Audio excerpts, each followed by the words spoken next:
I'm 52 now, and I can still hear the scrape of his chair the night he told me, flat and final, "I'm not paying for college." I was 18. I stood in the kitchen with the tuition bill in my hand. The yellow stove light backlit him like he was in a play. He had that smirk that meant he enjoyed being cruel. I remember my knapsack slung over my shoulder and my heart pounding like a drum. He called me naive and asked why I thought I deserved help. He said college was a luxury and I should learn to fend for myself. Mom stared at the table and didn't speak. I felt hot blood rush to my face and cold pour through my chest at once. I left with nothing but the bill and my pride. Outside, the night air bit my bare hands. I walked away from the house that had been my shelter and my prison. As I shut the door, he said one sentence that echoed for years. "Good luck surviving on your own." Those 8 words felt like a verdict. I did not know then how true he had meant it, or how long his voice would haunt me. The town watched me go, or at least I felt watched. That walk felt like the first step in a long march I did not choose. Years stacked like unpaid bills after that night. I worked nights at a diner washing dishes and learned to sleep on a friend's couch. I studied during my lunch breaks. Holidays turned sharp when family photos came out. He stood in the pictures with his broad grin while I was often missing. He told guests I had chosen the hard life because he liked the story of a daughter who wanted to find herself. I tried to laugh along when neighbors asked, but the lie stung. I paid my rent on time by counting every cent. I took community college classes between shifts and fell asleep over textbooks. The bills piled up, but so did something else. An ache that would not go away. 6 months later, when I went to the house to clean out a tote in my closet, under old receipts and a faded sweater, I found it. An uncashed scholarship letter dated 2 days after I left home. My hand shook as I opened it. It said I had been accepted and offered money. I had lost it in the chaos of leaving. The letter showed I had been on my way until he tore my confidence in two. The discovery woke something in me that was not simply anger. It lit a plan. I enrolled in night classes at the community college as an adult learner. The first day back felt like walking into a neat boarding school of strangers. Some students whispered. Their eyes lingered on me as if asking why I was there at my age. I kept my head down during lectures. At a coffee break, a woman from the honors program sat beside me. Her voice was calm. She told me about a new fellowship that helped non-traditional students. It offered full funding, mentorship, and a pathway to a university finishing program. It sounded too good to be true, spoken softly like a promise. She said the fellowship favored grit over pedigree. It prized people who had lived through struggle and kept learning. My hands tightened on my mug. I decided then to apply. The application asked for a family statement and a recommendation from someone who knew me at 18. My stomach dropped. The person they wanted was someone my father refused to speak to. He had cut bridges and expected me to climb over them like it was nothing. I knew the application would force me to face him again. I worked on the application in secret. I polished an essay about leaving home with a bill and a knapsack, about nights washing dishes, and about finding hope in books. I wrote honestly about being abandoned by the man who should have been my anchor. My fingers trembled as I mailed it. Weeks later, I got a message asking for an in-person interview. My hands shook on the drive. I told myself I had prepared. When I arrived, I saw the interview panel and felt the room tilt. One member was the dean of the university where my father volunteered as a trustee. Rumor said he used that role to hobnob with donors. The dean's eyes slid over me like glass. He asked polite questions about my grades and my goals. Then he asked offhand whether my family supported me. A long, dangerous silence followed. I swallowed and answered truthfully that my father would not help. The dean's face did not change. I left the room with my cheeks hot and my palms damp. The question planted a seed that would grow. A letter arrived months later. I had been accepted into the finishing program but waitlisted for the top scholarship. Relief tasted thin. The scholarship committee wanted proof I was not a liability. They asked for interviews and character checks. Neighbors who still sided with my father wrote cautious notes about the family situation. One neighbor claimed my application was embellished and threatened to vouch against me. I read the messages with my heart pounding. Then a call came. The scholarship board would postpone their decision pending a background review. The word postpone felt like a small trapdoor opening beneath me. I did not sleep that night. I doubled down. I worked nights, earned A- grades, volunteered at the public library, and saved whatever I could. I met a retired professor who saw something steady in me. He became my mentor and pushed me to keep going. He also pointed me to an old archive about a community fund my father's name was linked to. Something in his voice changed when he said it. I knew then I had to look. My mentor took me to the public archive. We sat under weak lights and pulled out faded folders and microfiche. He showed me a mention of a community fund that had been meant to help local students with tuition. My father's name appeared in the records as a donor and board member. I felt a small, cold knot in my stomach. I asked more questions. The mentor led me to a ledger note with my father's handwriting. The entry did not add up. Dates and amounts were wrong. I started to research at night. I made requests for public records and FOIA documents. I cross-referenced names, dates, and small bank entries. Weeks turned into months of careful work. I found a bank statement that showed withdrawals from the community account to a company my father ran. The dates overlapped with the year I needed tuition. My hands trembled when I read the list. This was not just family neglect. It smelled like betrayal with a ledger and a pen.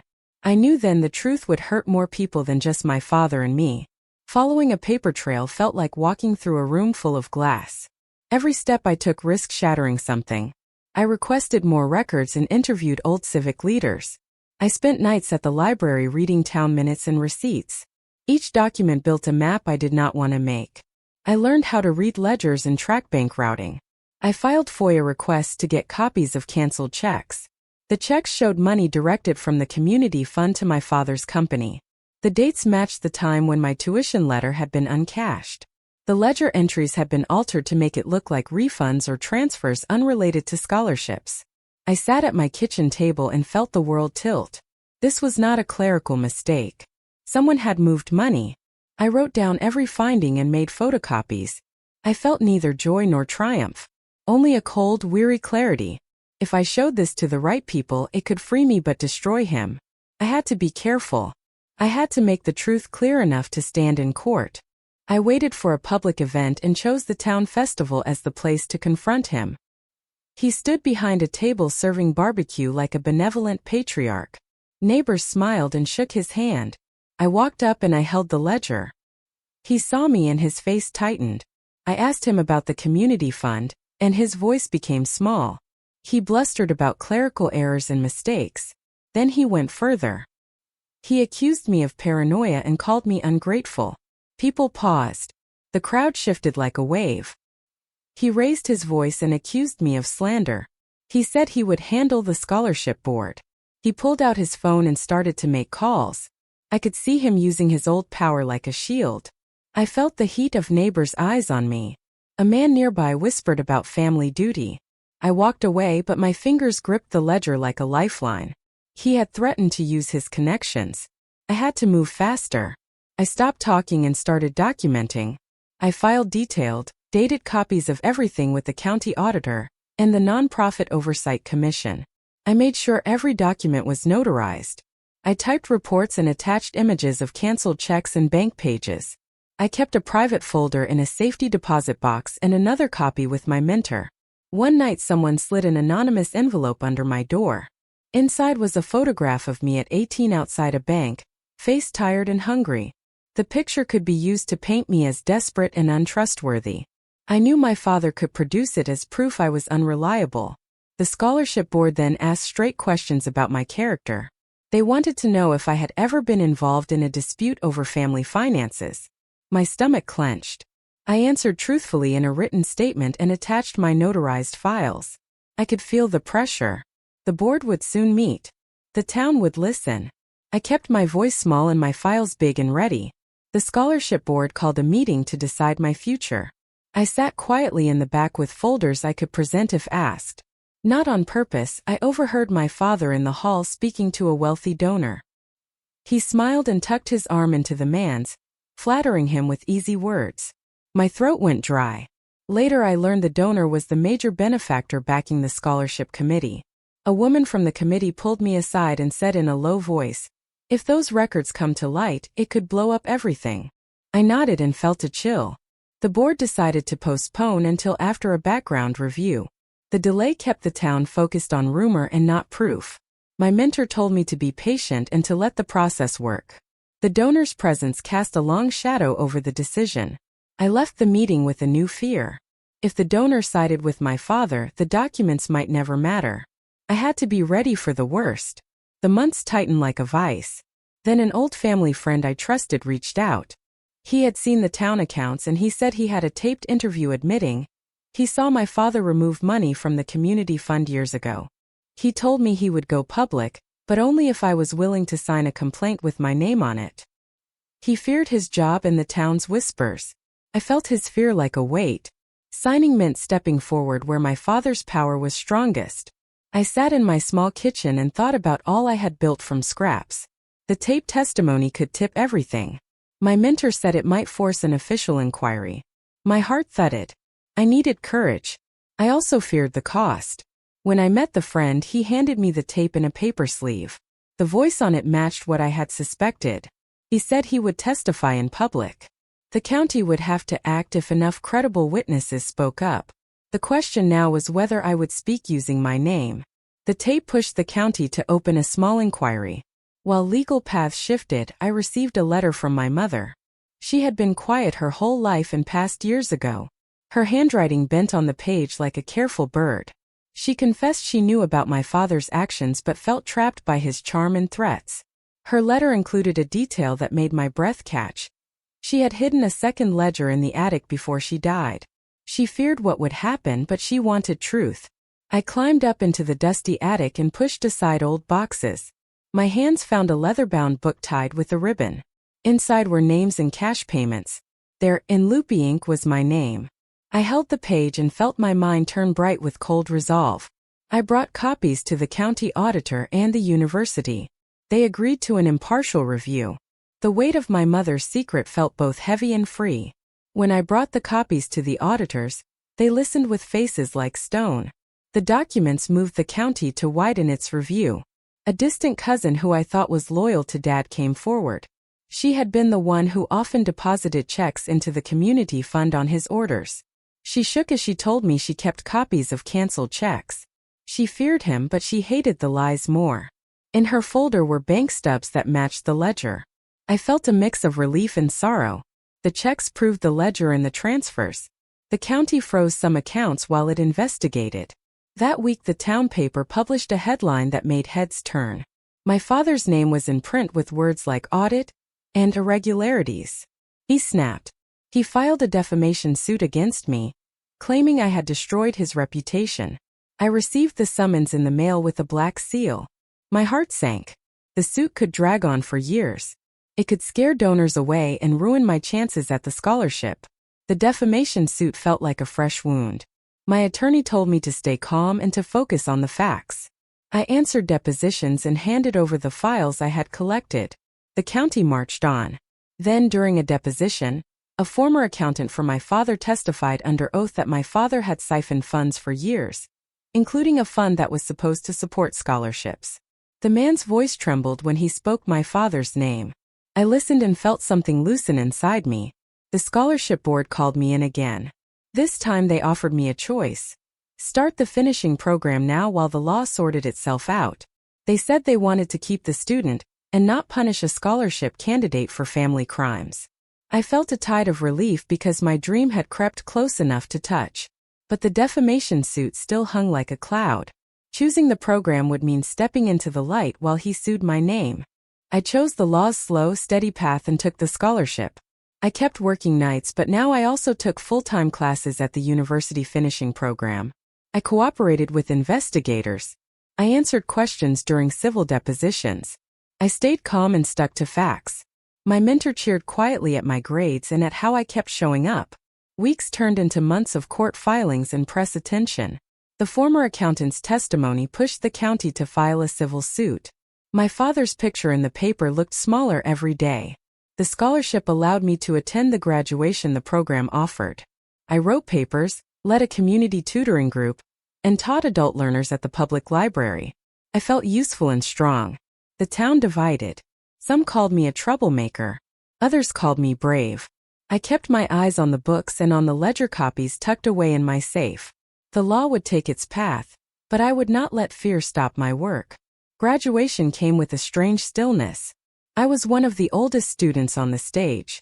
My hands felt steady as I took the stairs and walked across the platform. The applause sounded like a tide of small waves. I held my diploma and felt its weight. I looked out into the crowd and saw my father sitting in the back. He had taken a seat, eyes fixed forward. I did not expect him to come. I felt a rush of many things. Anger, pity, a quiet triumph. After the ceremony, I walked down Main Street toward the house I had left as a girl. I held the diploma close. My footsteps clicked on the cracked sidewalk and neighbors watched. The town had changed its face toward us both. He sat in his armchair when I walked in. He looked thinner, older, and smaller than the man I remembered at festivals. He lifted his eyes and for a moment I thought I saw regret. He spoke in a small voice and asked me something I did not expect. "Can you help me?" The words hung in the air like a dangerous gift. I knew then he wanted a signature on a loan application to stave off foreclosure. He wanted my name on a loan. He needed my signature to secure credit. He talked about pride and family, and how the town would respect him if he could keep his business.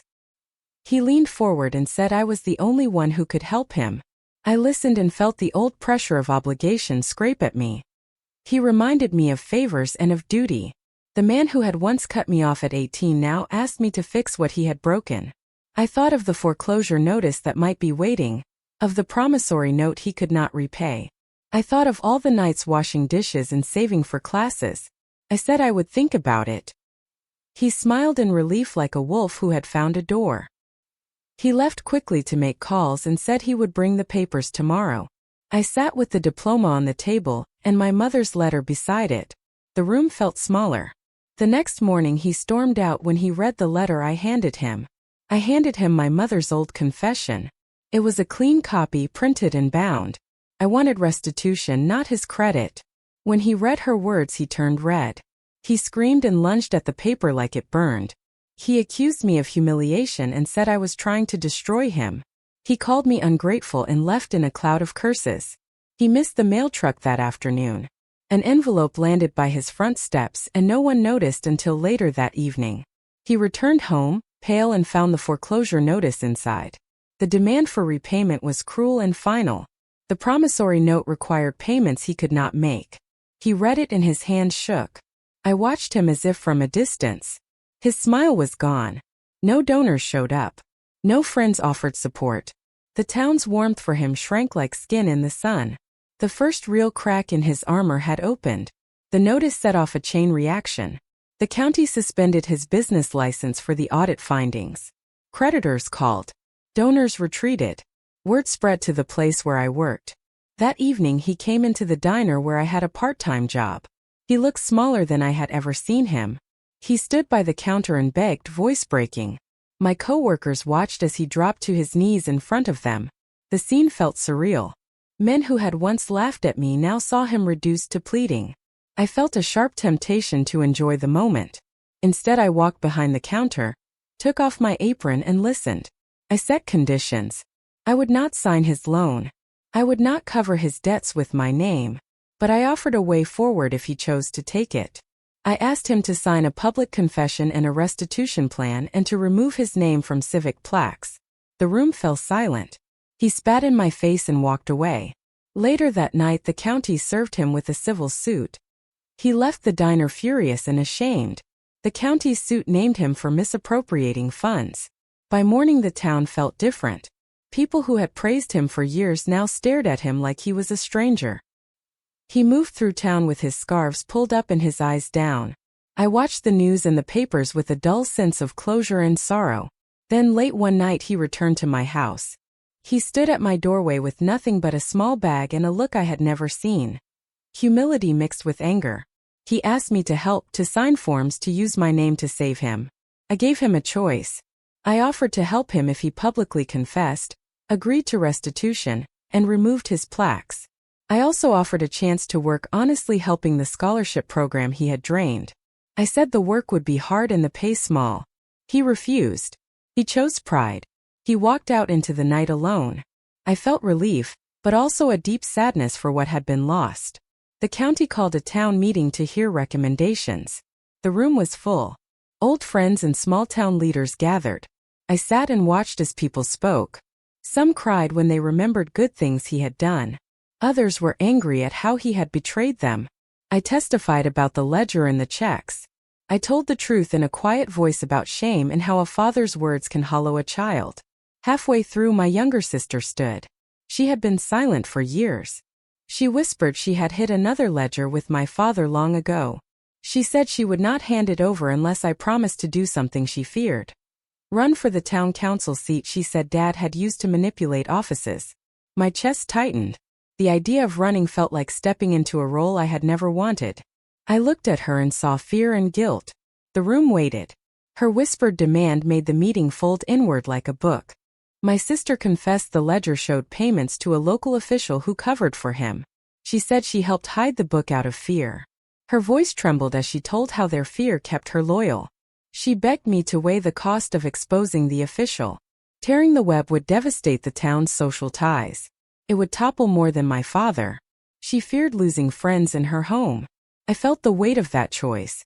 I wanted truth, but I knew harm would spread. Old alliances would break. She said she needed me to promise to think of the town too. I sat with her and felt the fierce pull between justice and mercy. The ledger would show corruption beyond him. I realized exposing it would be like dropping a stone in a still pond. The ripples would not stop at our house. My sister's hand shook as she waited for my answer. I chose truth. I handed everything to the county and asked the state auditor to launch a full probe. The press dug into our family like fingers into soil. Old friends wrote angry letters calling me a traitor for airing family business. My inbox filled with messages of support and with bitter attacks. I read a letter from a woman I had loved once. She said she was proud I chose truth over comfort. Her voice steadied me. The state auditor announced preliminary findings. The official my sister had named showed up in the report.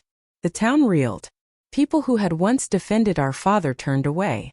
The social web frayed. There were cries of betrayal and also relief.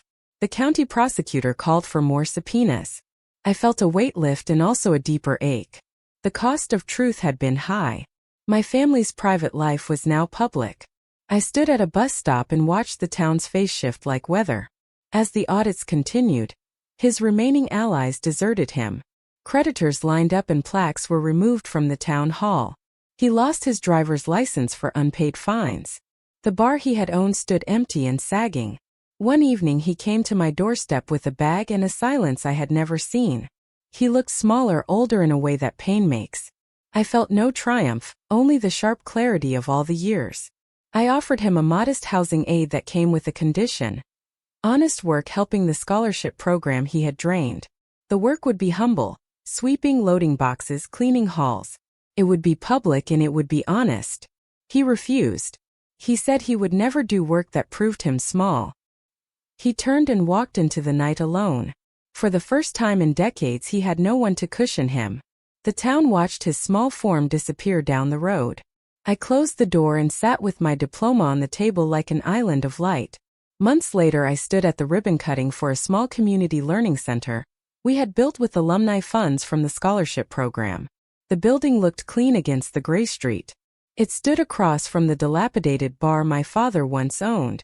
I cut the ribbon and walked inside with my diploma on display in the lobby. The room filled with children and adults signing up for classes. I named the center after the values that sustained me through the tough period: honesty, care, and quiet courage. I arranged for a small stipend to help any child who could not afford tuition. Later that week my father came by. He hovered at the doorway, older and uncertain. He asked for a job sweeping floors. I pressed a broom into his hands and walked away. He began to sweep. I watched him choose the kind of man he would be before the very town he had betrayed. I did not shout or gloat. I went home with my diploma and a strange lightness. Justice had come not as vengeance but through patience and facts. I slept that night finally knowing I had won what mattered.